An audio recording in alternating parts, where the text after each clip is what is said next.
I'm gonna pay. Oh my gosh. No, they didn't.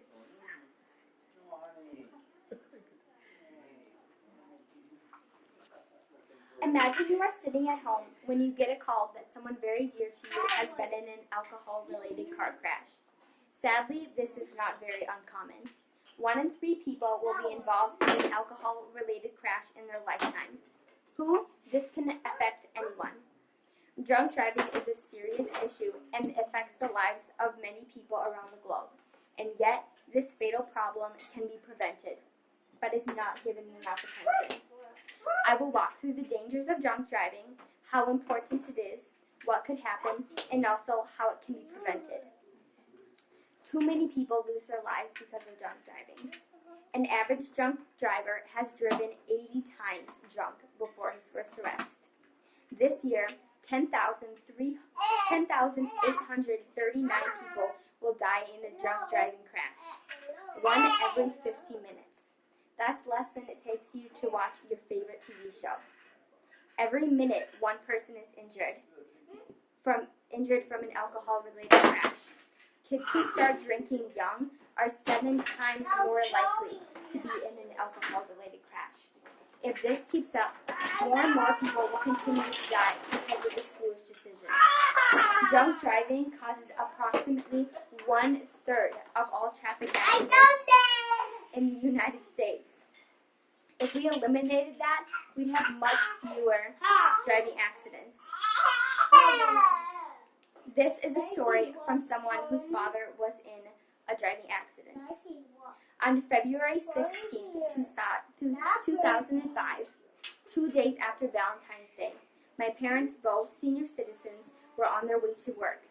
My mother, who was the driver, and my father, who was the passenger, left at the same time every night.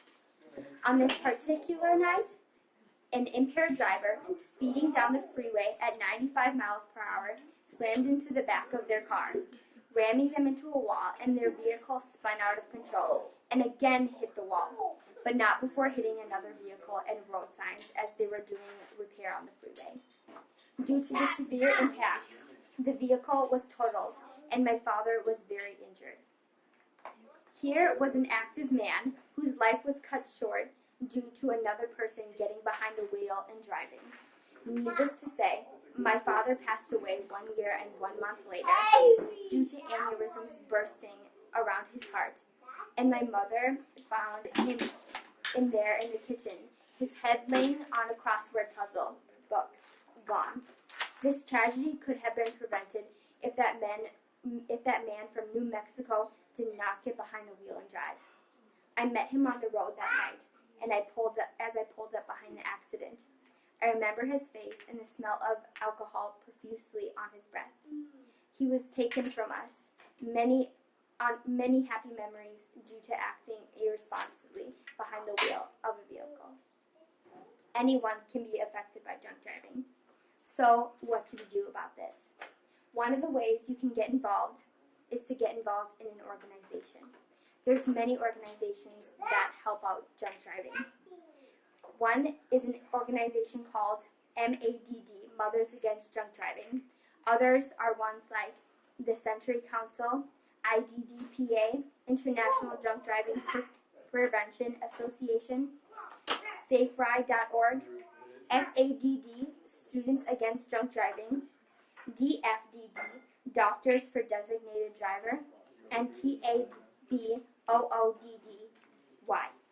Take a Bite Out of Drunk Driving Youth. This is MADD's, Mothers Against Drunk Driving. This is their motto. Our organization began with a mother who lost a child in a drunk driving crash. She turned grief into positive change. Her work and the work of many other mothers, fathers, sisters, and brothers started a movement that has saved 300,000 lives and counting. But even today, 1 in 3 people will be involved in an alcohol-related crash in their lifetime.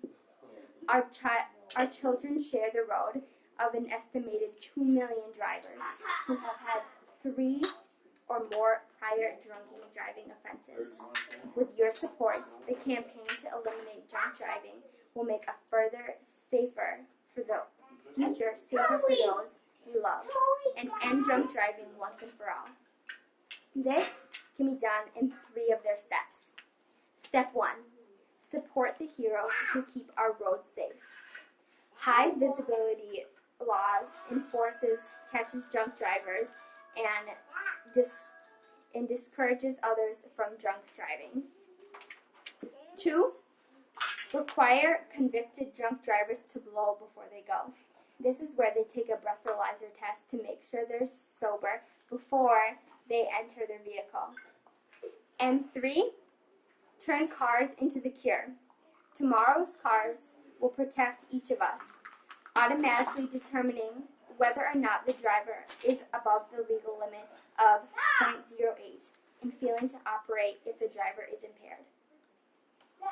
Another way we can do this is to teach our children the right ways, teaching them the dangers of alcohol, not letting them have it till the legal limit.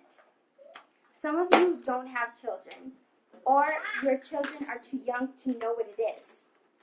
So, I believe that you can be a good example for all children, and not even children, people in general, to know and teach them that it is not safe to drive and drink, and also that you should not drink if you're not of the legal limit. Now, let's rewind. If we were to help make these changes and reduce the amount of drunk drivers, therefore reducing the amount of accidents due to them, we could very well change the statistic I mentioned earlier. 1 in 3 people will be involved in a traffic accident in their lifetime. The call I told you to imagine might have never happened and will never happen because you made a change. It has been 7 minutes and 7 people have already been injured. What could happen if you don't make a difference? What could happen to someone you love? Thank you. That's inspiring.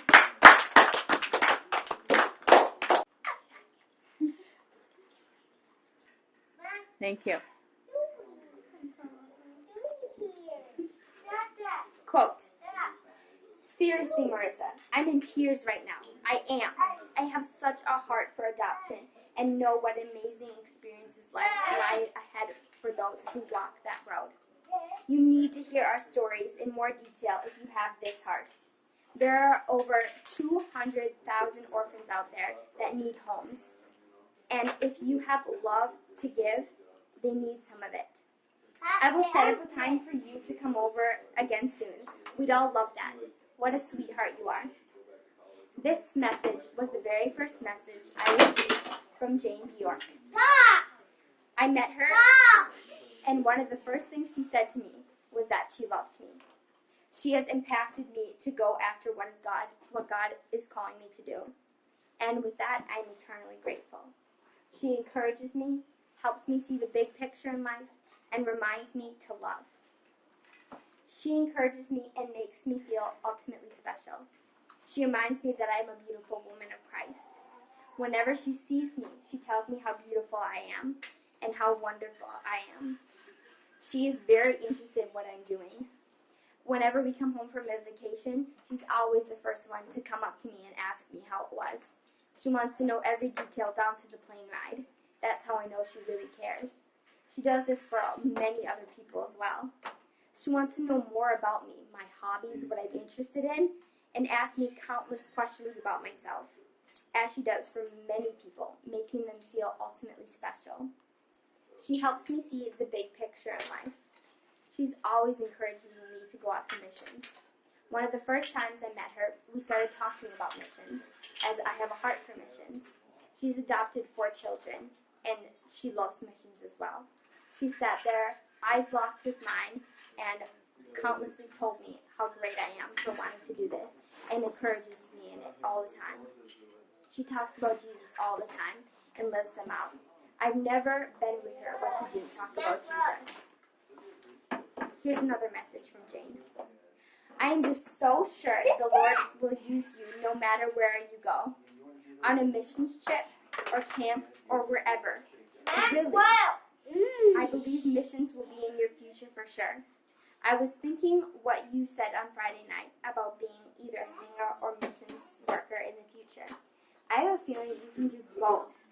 I really have a special place in my heart for you, Marissa. Know that. It's like a care turned about you. Keep me posted about anything in your life if you feel comfortable sharing. This message was followed up with about 20 exclamation marks. She's always very involved and very excited for me. She teaches me to love. I've never known a more loving person than she is. She's adopted 4 children, and she loves them so much. She tells them she loves them all the time and gives all of them an equal love. Also, she loves on everyone she comes across. The first time I met her, like I said, she told me she loved me, and she does that for many other people. She has 2 host girls and continues to love on them. Her husband says she's Hurricane Jane because when she gets going on something, she doesn't stop and wants to keep rolling. She wants the best for people, invests time in people, and shows them how to smile and laugh. The first day she met me, she told me she loved me. I strive to be like her, as Christ-focused, loving, and encouraging as she is. She has impacted me to go after what God is calling me to do, and with that, I'm eternally grateful. Thank you.